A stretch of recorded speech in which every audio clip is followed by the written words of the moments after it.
Hey there, welcome to One Take, powered by backers. Right? No judging. Yeah. No judging. And the millennials are really changing that. Is charm. No.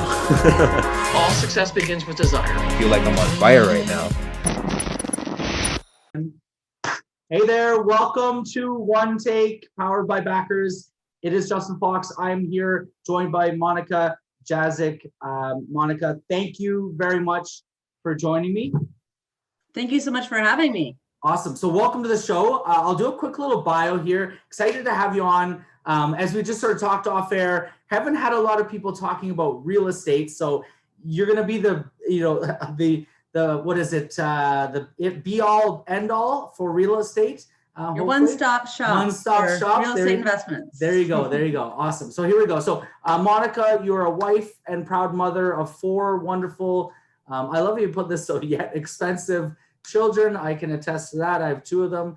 After the completion of your master's in teaching and birth of your eldest son, you chose to stay home with your growing family, sacrificing income of a full-time wage, though to create monthly income to be able to fund immediate and future expenses for your children. You and your husband, Vaughn, chose real estate as an investment vehicle to build passive income and long-term wealth. You've created a successful real estate portfolio, rent, buy, hold properties, along with the stay-at-home raise for children. Let's just go. So the one thing I want to talk about is you are the co-owner of Real Property Investments, which is a real estate investment corporation that helps real people build real wealth through real estate. So you're passionate about that. I looked at a couple different things. Obviously, TV personality. You've done a number of different shows. I think you host your own podcast with 2 other ladies called Mothers of Real Estate, or you've done a couple episodes of that at least. That was a national television show. It was a national. Okay, my apologies. My research, the crack research team back here didn't do their research. I like to not do a lot of research because this show is more about us getting to know you. So welcome to the show. Thank you. And I guess we'll start off with that then. I usually do a little choose your own adventure, current opportunities you're working on or sort of the lead up, but I'd like to hear your story. Tell us, you went from obviously masters of teaching, chose that route to tell us about some of the things you're doing right now. And then we'll kind of get into the real estate. Yes. Tell us your story. It's a long story. I'll give you a totally condensed Coles Notes version of it. Okay. But so just this did start, as I realized when our first son was born that, I didn't really want to go to work full time. I was finishing my master's degree when we were getting married and teaching. So I wasn't in that work mode. Like a lot of people are, they start off with a career and then build their families and do whatever. And I have 6 years post-secondary education. So I was only in my 20s when I got married. Right. So I was kind of at that point where I was finishing that. So our oldest now, he probably is going to tell me to shut up because he's doing online learning in high school.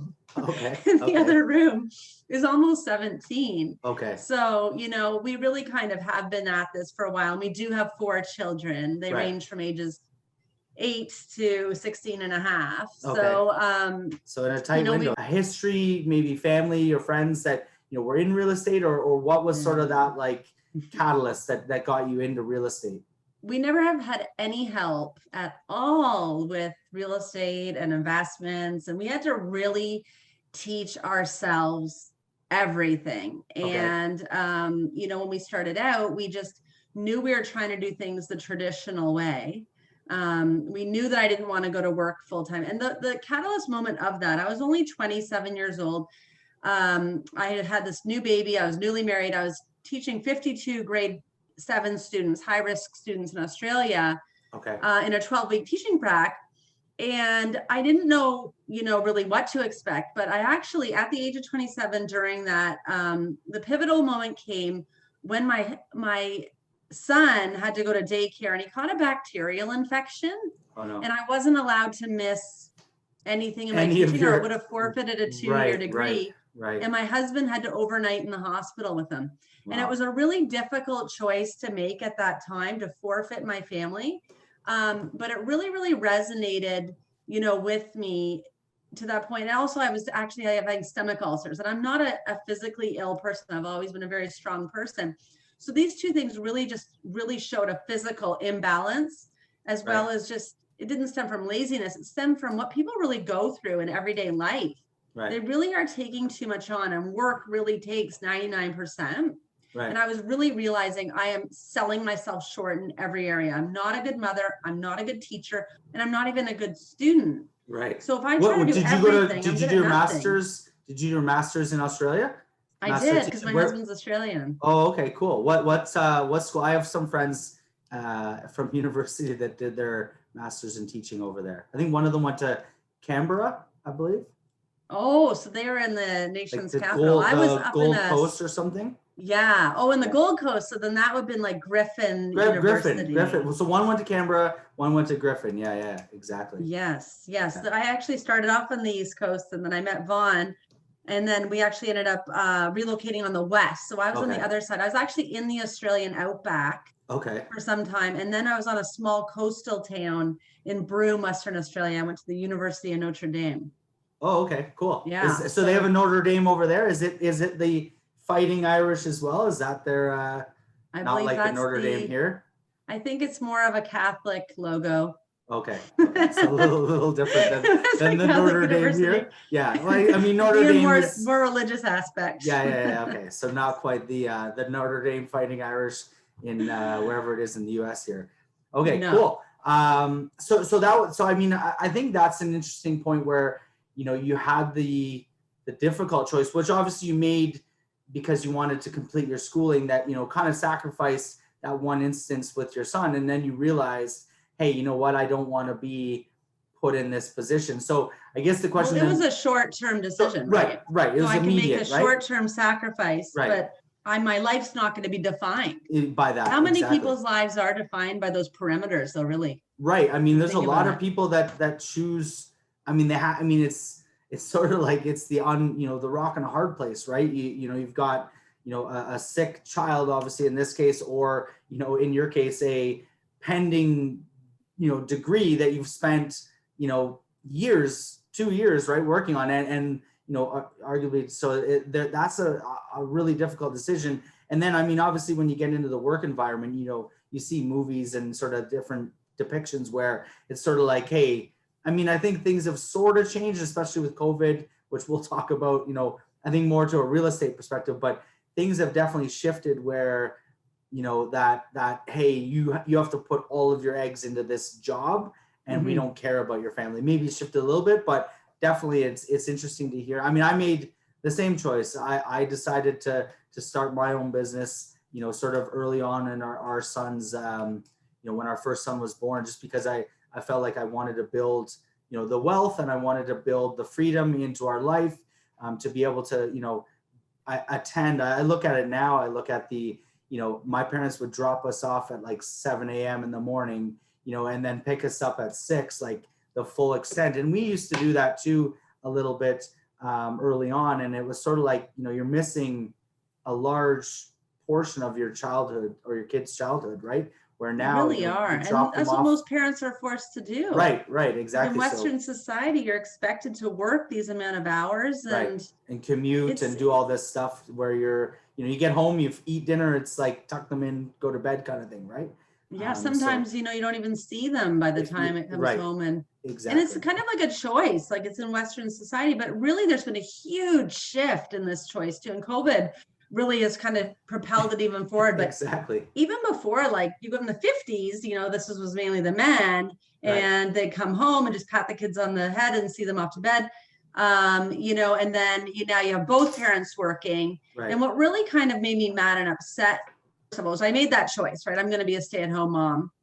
And so I did that. By the time we moved back, I was expecting number 2, and, working part-time, because I knew I wanted to do something, but I just didn't want it to be everything. I really was committed to that balance. But what made me really mad was I felt very penalized for not working at all, like, because our whole financial future was compromised because I'm not bringing home an additional income, 6-figure salary alongside my husband. So when did it become mandatory for 2 six-figure salaries for people to get by? To just kind of get by, right? It's like to be able to retire, to be able to send your kid to school. Right? Like it's not fair almost, and I felt like I was committing financial suicide, and I took it really seriously. I'm like, okay, so as an A4 qualified teacher, I'd be at, a pretty good wage here and above most people. And I kind of felt like I was driving like a BMW off a cliff every year sort of thing. You know what I mean? Right. So I'm thinking, this is serious. We still have these responsible, savings goals that we need to acquire. My husband was making great money, but we don't live in like London or Sarnia or like we're in Markham. We're homeowners. No offense to London or Sarnia, just for the record. I mean, that's great. They're great cities. We don't want to offend London or Sarnia. I love those cities for real estate. That's great. But like for your cost of living, when you live in Toronto, you live in Markham, you live in Oakville or Aurora, you're kind of there is a higher cost of living. And, like our first home price, which was like 15 years ago, is probably the same as what they're there for now. Right. And as a young couple starting out and you're on one salary and you're trying to build, and we were trying to really do everything. Like I put finances to the forefront and I was focused, I was meeting with financial planners. I was reading The Wealthy Barber. I was doing everything the traditional way.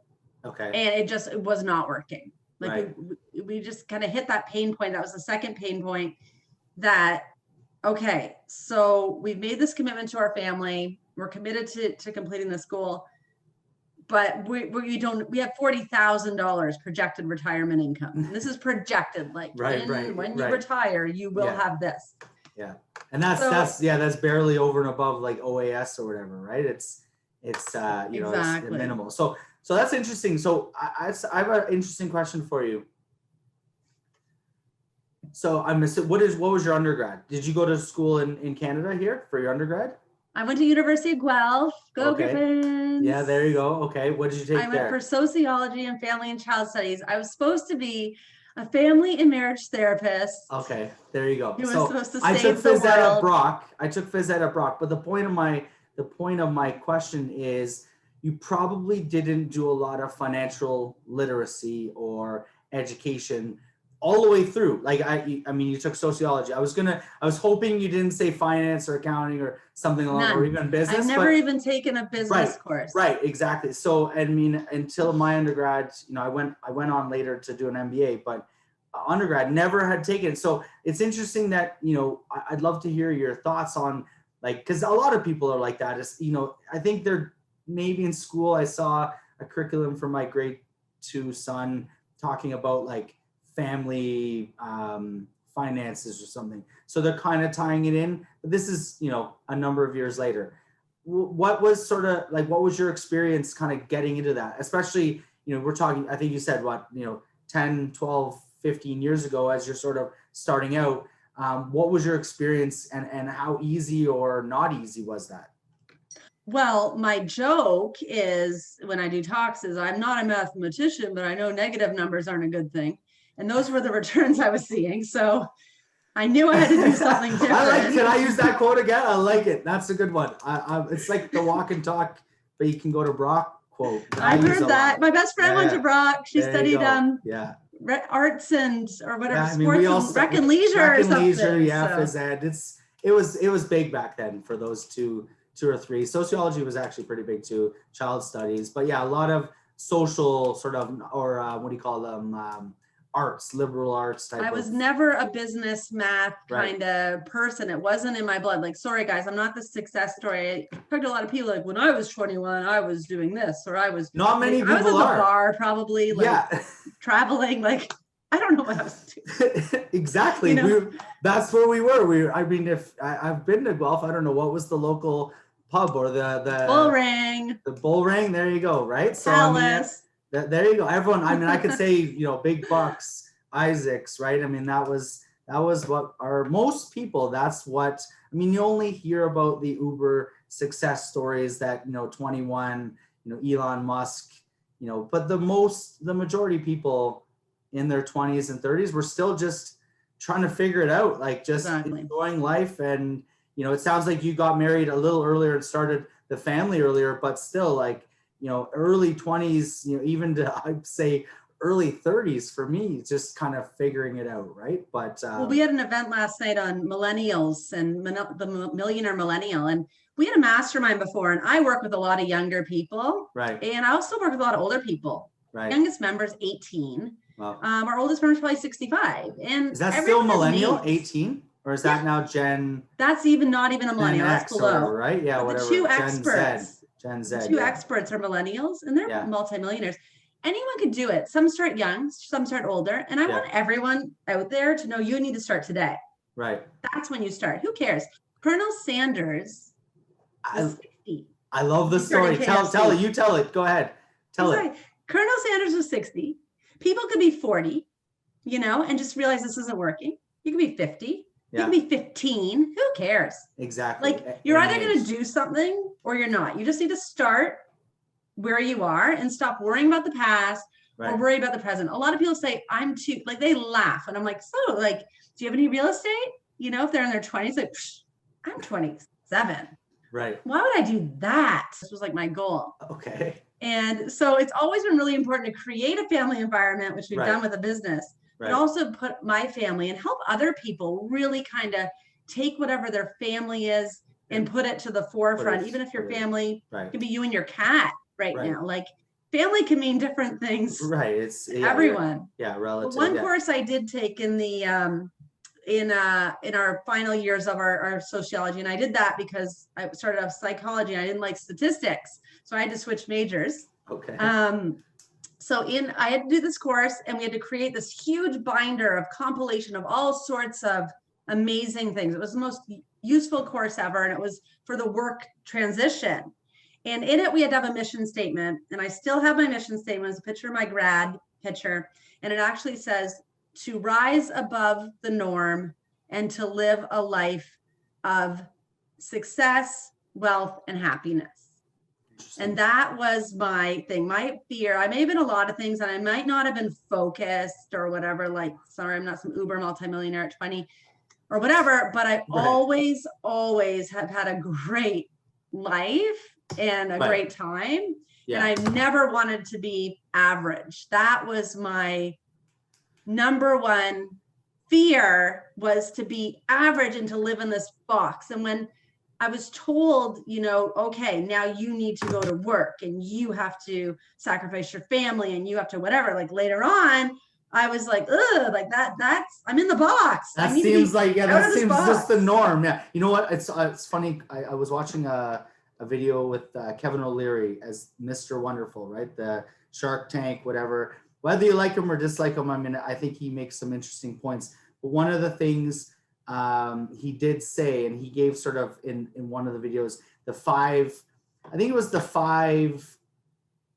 maybe characteristics or types of people or things that you need to have to be successful in life. Not just, he sort of gives a broad range of things, but is ambition, right? And I think you hit that, right? A lot of people are okay with the status quo. They're okay getting the 9-to-5 job and just accepting what other people tell them that's. I've always been very ambitious. Right. And so it sounds like, and I mean, I feel the same way. I'm like, I've always questioned, like, why are we doing it this way? I'm not doing that just because you say that's the way it's supposed to be done. Anyways, so ambition is definitely, I think it was number one on his list. So, but some people equate ambition to money and quality of things. Like, I never had that. Like, I never had like, I want to do this so I can be the richest woman in the world. Well, like, that's, it was more like, I want to go out and be the best family marriage therapist so I could change families.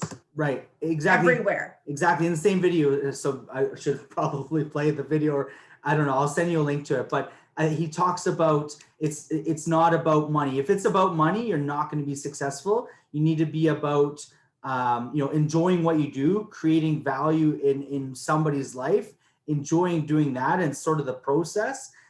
One day you'll wake up and you'll probably be wealthy, or you'll be dead, but either way, you'll have lived a good life.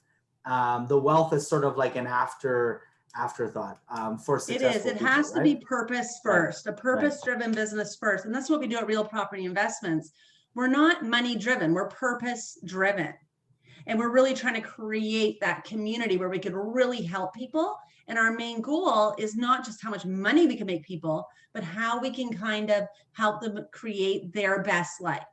Right. And so we kind of try to remove a lot of those obstacles, in regards to real estate investing and real estate mentorships and expensive courses, and really create that community where, yeah, there's a small fee, but you have to invest in yourself to move forward. And everything that we do, like, people ask me all the time, it's kind of funny, how do you make money? Your fees are so low, like you're spending, and we have a lot of staff too. We go all out. So if you ever look at any of RP stuff, we're top of the line. We're not on budget or anything like that. Right. Like, wow, like you do these events, but like, does that even make you money? How much money does this membership make? Like, how are you doing this? And you know what? Money is like the last thing. I'm a wealth builder. My job is to make money. And it always comes when you have purpose. Right. The message is the money. The community is the money. You reap what you sow. And I do strongly believe you'll always be provided for. Right. I agree. So I'm going to, before we get into that, because I definitely want to talk about RP investments, but I wanted to sort of take us one step back, because I have one question that I think a lot of people ask, and we talked about the confidence and ambition and wanting to change things, and the idea of trying to find, somewhat of I wouldn't call it passive income, is probably the bad word, but another income outside of your traditional sort of 9-to-5 income. Residual income. There you go. So so you started doing kind of the financial sort of delve into, understanding for your family. I wonder, like, at what point did you get into real estate? And really, I'd just be very interested, what was sort of like the first thing you did, like from a real estate perspective? What was the very first, like, what was that get started moment where it was like, we're going to do real estate, here's what we're going to do first? Well, that's when we read the book, and I'm sure you heard this a million times, Rich Dad Poor Dad. And okay, yeah. It just totally changed everything. Robert Kawasaki, is it? Yeah. Yeah, like he's just wonderful. And it's just, the book changed us. It really kind of took all this traditional financial advice, like, when it's wrong, and like you're looking at it, you're like, there has to be a different way. Right. And sorry, I'm not some financier. And that's been my strongest point, is my lack of education in economics and finance. Right. Fast forward today, all I do is finance. I work with the smartest people in this industry, like billion-dollar funds who are the most generic, down-to-earth people. We look people in the eye and really lay it down. Right. And my job is to not talk over people's heads, right, to make sure people understand real estate and make sure they understand finance. Because as Warren Buffett says, if it's confusing, it's probably not a good investment. Right. 4-year-old should be able to explain it.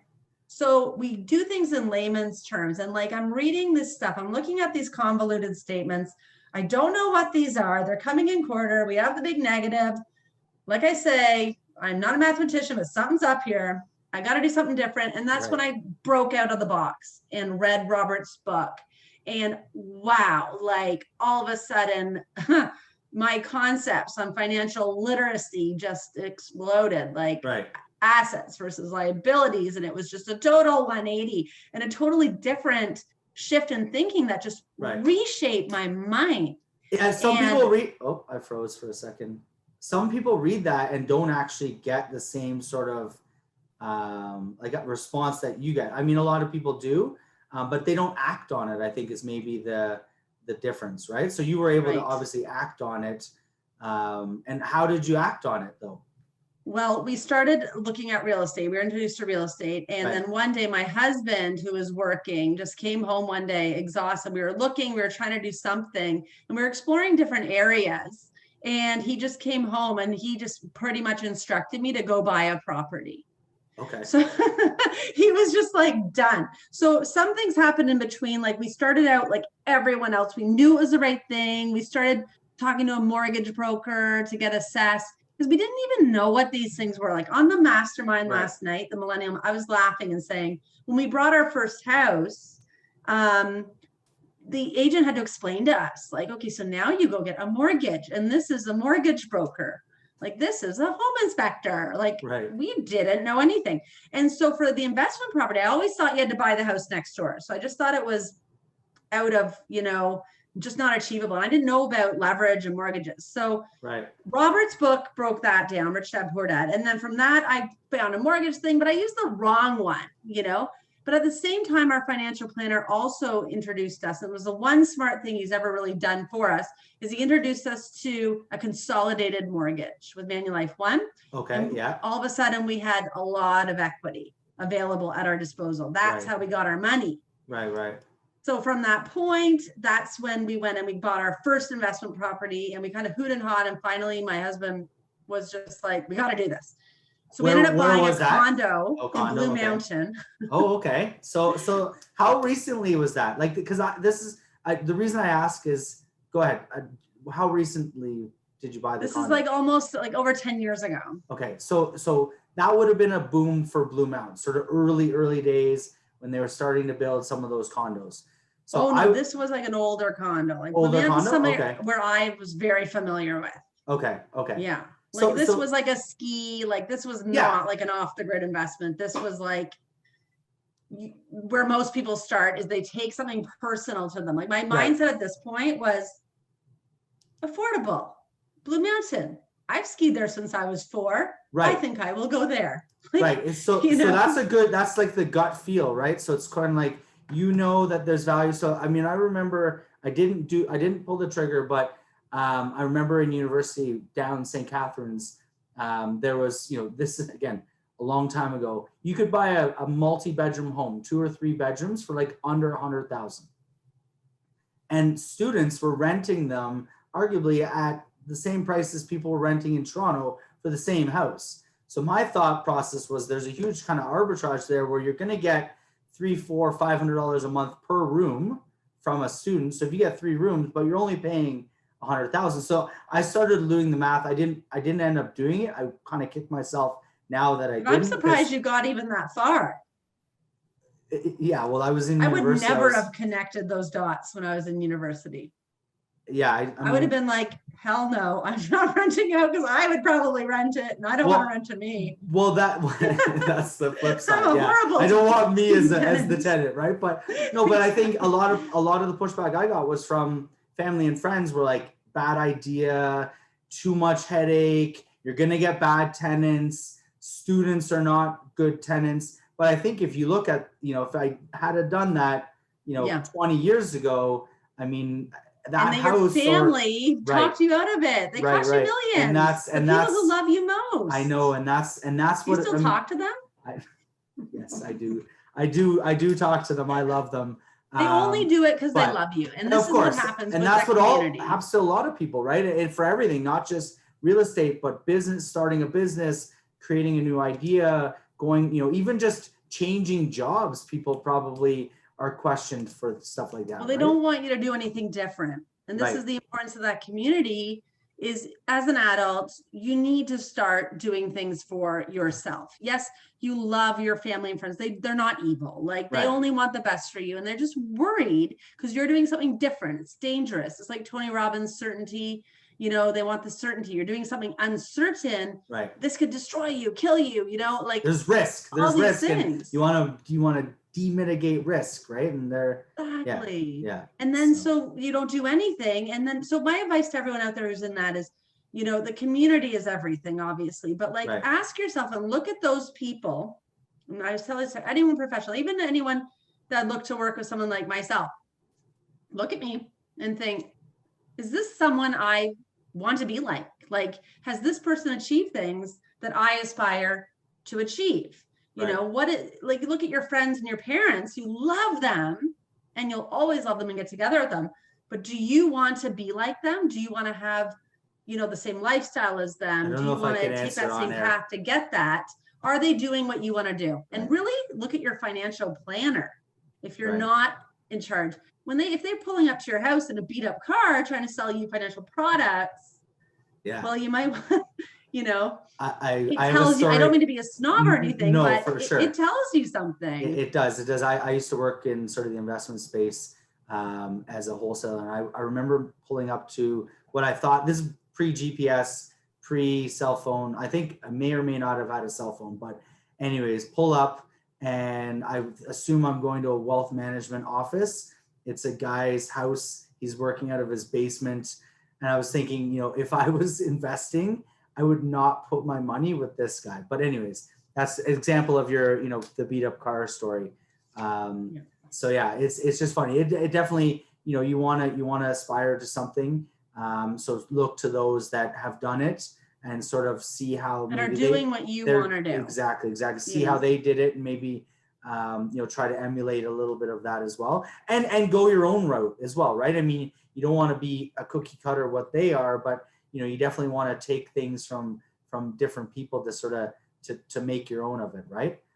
Exactly. That's the ambitious and also part. Also look at the person. If you're looking to get advice from someone, also look at their life, Right. too. So like a lot of people in real estate investing, well, how many properties do you have? Right. So like a And number I always of units. ask like, well, why are you planning on starting a real estate investment corporation and to make a business like your life?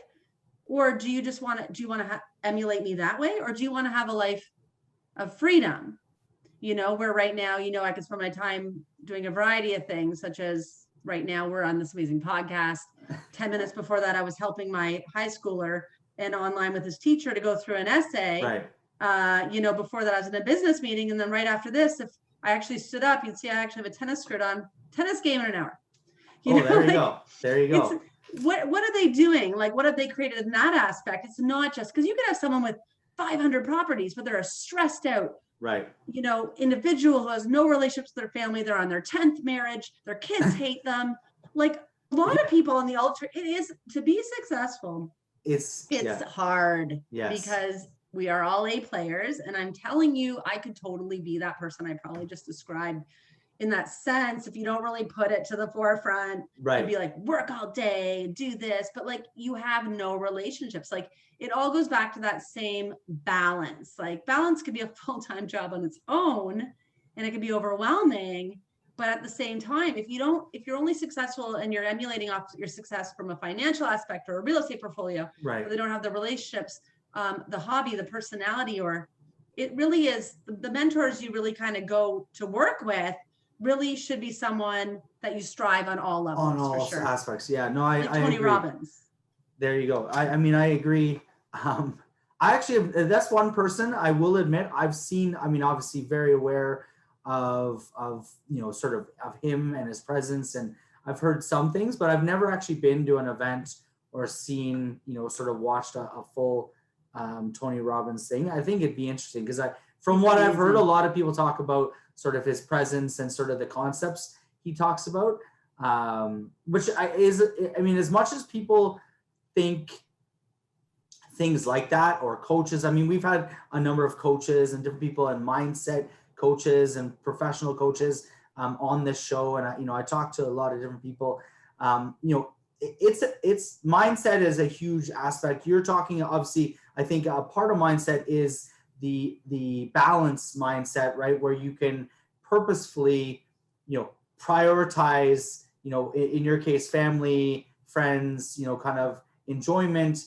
And then obviously wealth comes with, kind of all of your activities, right? Absolutely. So it's kind of an all in there. Or maybe I just created this really expensive life for myself and I better figure out a way to afford it. Because I don't think I could afford to work. Right. Well, yeah, there you go.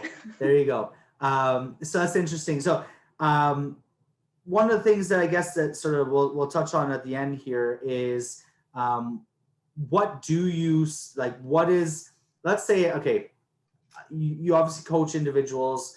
You kind of work with them with the real estate idea, sort of as the I guess the called the revenue or what was the term you called?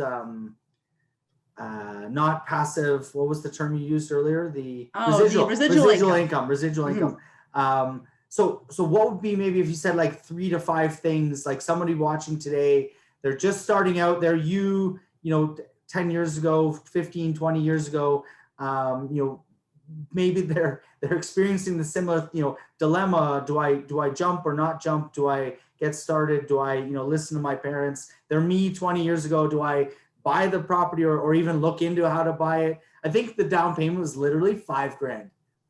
Yeah. I had, I think I probably could have used my OSAP money. That's probably not something to say on whatever, but It's actually a great idea. I had worked all summer too. I mean, I worked landscaping, right? I could probably have afforded the $3 or $4 or $5,000, right? For the 100. You could do anything you want. Right? There's areas to invest all over. Right. Imagine I did invest my OSAP. You could have. It's a great idea. And then I would have paid back my OSAP with the money from the rent. Yes. And my schooling. See, that's how all of you know I don't know the opportunity that exists for $100,000 home in any university town in Ontario right now, but 20 years ago in St. Catharines there was. So hindsight, what you just done there was amazing. Hindsight is 2020. So I've lived my life. I'm 44 years old now. I started this journey, well, my first real estate experience was at 24. We hit that pivotal moment at 27. First investing started around in your early 30s. So I haven't always been this old, but I could always look back. I think the experience that I've had really kind of looks back, and it's not just in real estate, it's in life. Because of the family, of actually having a life, as developing as a person, all that stuff. So what you did there is amazing, because I went through that same analysis paralysis. I went through naysayers. My parents talked me out of this amazing investment that Vaughn and I could have done at 24 years old. So, and they love me too. They just didn't want you will sink, were their exact words. They just don't want anything bad to happen to you. So that is so true. That's all that coaching is. It's not about to go and spend $50,000 to $100,000 on a mentorship and learn how to buy 100 properties in 1 year and be this millionaire and who cares? It really is about learning and getting the support you need to figure out what is it you want to do in the first place and what strategies are going to get you there. Now, if you're a dentist, you're going to be really busy. And you probably won't have time to do a lot of buy, rent, hold properties. Who cares? There's so many different passive investing vehicles you could do. You could do commercial investing. You could buy your own practice. You could do business, build up the business, own the real estate, sell the business. With wealth building, I tell people you can make money selling pencils. Anything can make money. It's what kind of life do you want? Where's your passion? And what kind of investment, and your investments will change. When we started out in this, I was doing 20-hour days. I was just a different person, really hitting the pavement, doing this every strategy under the sun. I forfeited my family yet once again, inadvertently, because this was so much more exciting. So it really has a rude awakening to pull back and figure out what true wealth building really is. You could do real estate, you could do investments, you could sell these pencils 24 hours a day. But there's another whole life that you want to live. And as that evolves, your kids get older. A lot of people think, oh, my kids are school age and they don't need me anymore. They need you more than ever. Even young adults need their parents. And as that changes, your investments change. So wealth building really is something that's consistently evolving. It's not buying 2 properties and then forgetting it. And then buy and forget. It's a nice balanced portfolio. And that's what we offer, is a mix of active and passive investments. And sometimes you can do active investments. You don't have the time to do it. You don't have to always be the active investor either. Interesting. So just to go back to what would you say somebody that's starting out to come to you, what are maybe the 3 questions you're going to ask them? You mentioned some of them there. Oh, I froze. What would be couple questions you would ask them to kind of get started with that conversation? Well, normally what we do when we have these conversations, I want to see what people are kind of looking to, what they're interested in and what they're looking to achieve.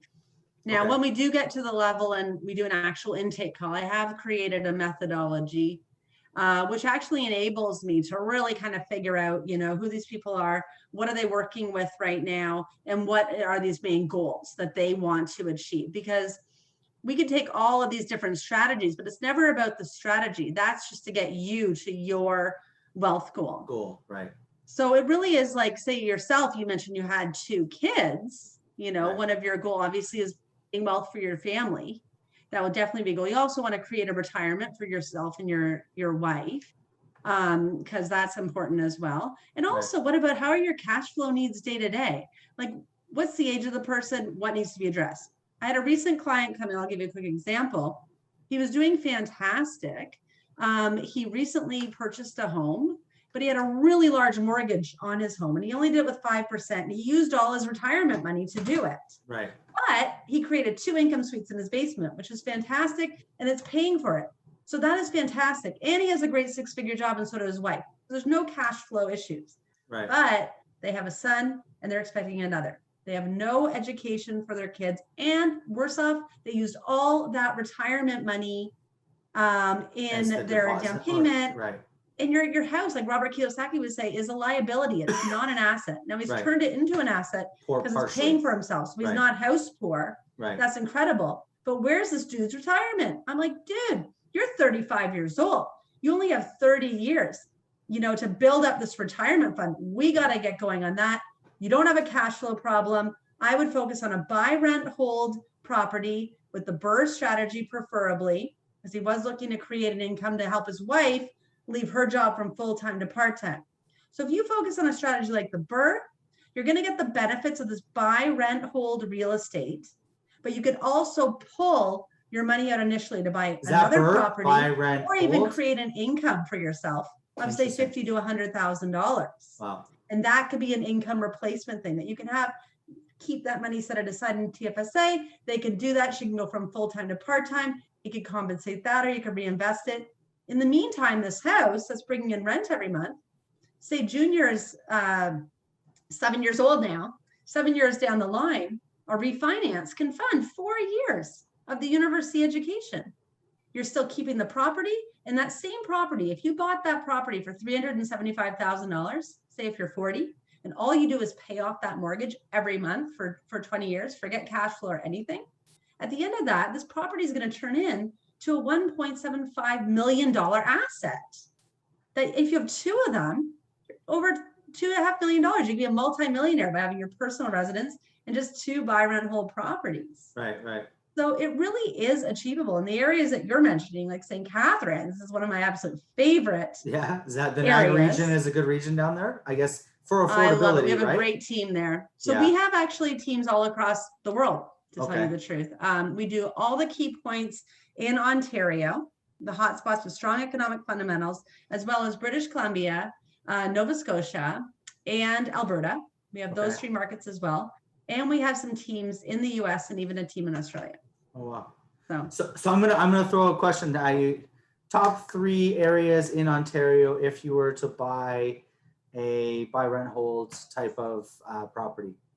Absolute fave is St. Catharines. I absolutely love St. Catharines. That whole area is poised for growth. The majority of growth in Ontario is going to occur in those areas. You can still get properties for great prices. Right. With the GO train, it's going to be going up. The proximity to the city. Yeah. If they don't cash flow single family, you do have to do the duplex conversion. Right. But it is just such a great thing to have in your portfolio. So that is definitely one area in Ontario. Another area is Barrie, Ontario. Okay. In the Barrie market. Still is Barrie, like it was, I feel like that was 10 years ago, no? It was. We were in it 10 years ago. We were in it for under 200 and now the prices are there. But there's so much growth in Barrie that's happening. It's still pretty close, right? It's still that hour commute. So people It's an hour commute. It's kind of like a city on its own. Right. People love it there. A lot of people are migrating because of COVID, more so to those areas. But you have to get creative. So we actually have a real estate investing 102 meeting going up with our Barrie specialist. And he spoke last week about garden suites, which was amazing. That's like almost adding a different unit. So we're looking at more build conversion opportunities in Barrie. Because even the duplex conversion does not work anymore. So whenever a real estate strategy doesn't work, we're always area focused. Our team, we put our heads together and we come up with what strategy we can create to then make the people money in those areas. So they don't have to compromise the area. Right. They're just changing their investment strategy. Interesting. So it's interesting you mentioned the garden suites because in Vancouver they have the lane houses. Same kind of concept, right? That's sort of and that's happening in Toronto a lot too. I love laneway homes. Yeah. Okay, interesting. So what would number 3 be on the list? Oh, there's so many. So number 3, I would have to go with probably Durham. I absolutely do love Durham. Where in Durham though? Specifically, like Pickering, Durham, or Bowmanville, Not Durham? Pickering, not Ajax. No? It's either Oshawa. It used to be Oshawa, used to be my absolute fave. Okay. Then a few years ago, when the prices went way too high, we had to regroup as a team and reformulate out in Peterborough. So Peterborough had a lot of growth too. It was so fantastic. But as soon as the Oshawa prices came back down, I moved everyone back to Oshawa. Okay. I'm really about proximity to the city, the Right. jobs, everything. Right. I think there's a lot of, now the team loves Peterborough because it's $100,000 difference. Right. But at the end of the day, because even actually, you know, I'm going to recant that, and I'm going to encourage all you to invest in Toronto. So back to downtown Toronto. Oh yeah. Okay. we do have a Toronto specialist who actually gets homes under $1 million and converts them into triplex units. You can do a duplex Wow. into a triplex or a single family with the rents that you were getting in Toronto before COVID It's and all kind this sort of dipped a stuff. bit. I Yeah. mean, there are areas and pockets in Toronto where the team, once again, it's a more sweat equity approach, but it's locating for the right price and it's being able to do the conversions properly. It's all about just knowing your numbers. And this, we're talking about numbers and economics and finance. You don't have to be a financier. It's addition, subtraction, multiplication, and division. And Robert Kiyosaki would be the first one to say, that's all that you really need to understand. Right. Cool. But we have all the spreadsheets and all the stuff, so we can analyze properties in like 60 seconds flat. And that's what we provide for our people too, is you don't Right. have to sit there with a pen and paper and figure this out. There's actually spreadsheets and calculators and analyzers. You can just input information and it's done for you. But the actual living, breathing humans and experts are the ones who are going to explain it to you. So maybe you want to go to Toronto and smell some of these properties. Ooh, if Right. it was a scratch and sniff. There you go. Can be pretty Interesting. scary, but yeah, definitely. So, I mean, I guess I really appreciate you, Monika, joining me. Great insights. Where can people find you? well, if you visit our website at rpinvestments.ca, Yeah. you'll learn more about, there's a video describing what we're trying to help people achieve at RP Investments, but there also is a offer that we are having. It's a free 30-day trial to join the Real Property Investments community for our online membership. There's some really cool bonuses, like do events for free, and I hope you're going to take us up on this. You better What just tell everybody. I'll definitely, I'd love to get involved. Tell everyone what's the monthly membership after the 30-day? So we have different membership levels that we have, and we start as low as $25 a month because we just want to, it goes back to that family and that spreading the word. We want to be game changers, and I want to change the way people are building wealth because we are in a crisis. If you look at the video at the front, you're going to see some really cool statistics. It's really downright scary because anyone who's not investing in real estate or creating multiple streams of residual income, I don't care what your parents, friends, family tell you, you're in trouble and you're not going to survive. And a lot of you realize that with COVID, that your job is not dependable. Isn't as secure. Yeah. And it doesn't matter what you do. You should have a job. I hope you have a really meaningful, amazing job. But I want to work with you so you can go to your job every day, but also know that you're creating residual income behind the scenes so that if you have to go from full-time to part-time, or if a pandemic happens and you can't work, or if you unexpectedly get laid off, what if your job unchooses you?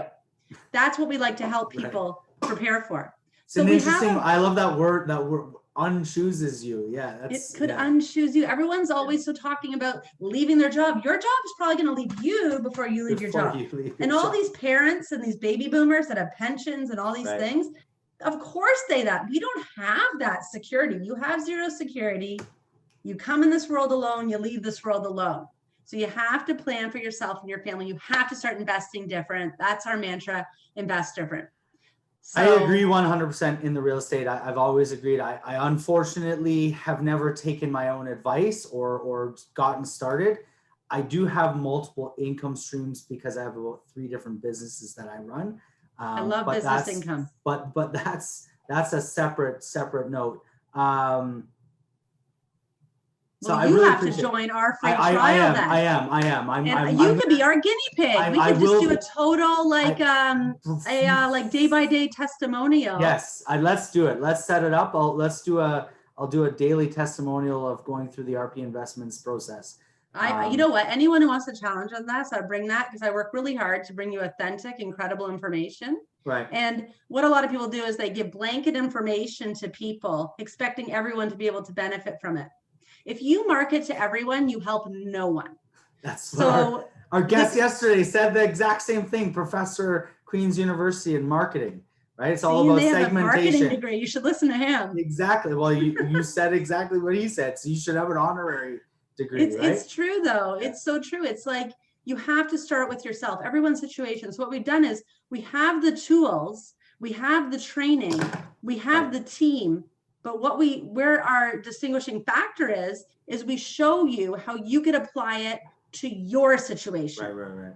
And we do that through a bunch of different things. Online, $25 a month. You can come to events. We have events every month. That's a different membership. Our highest membership level is personal coaching, $500 a month. And we don't really do that because it's a lot of money.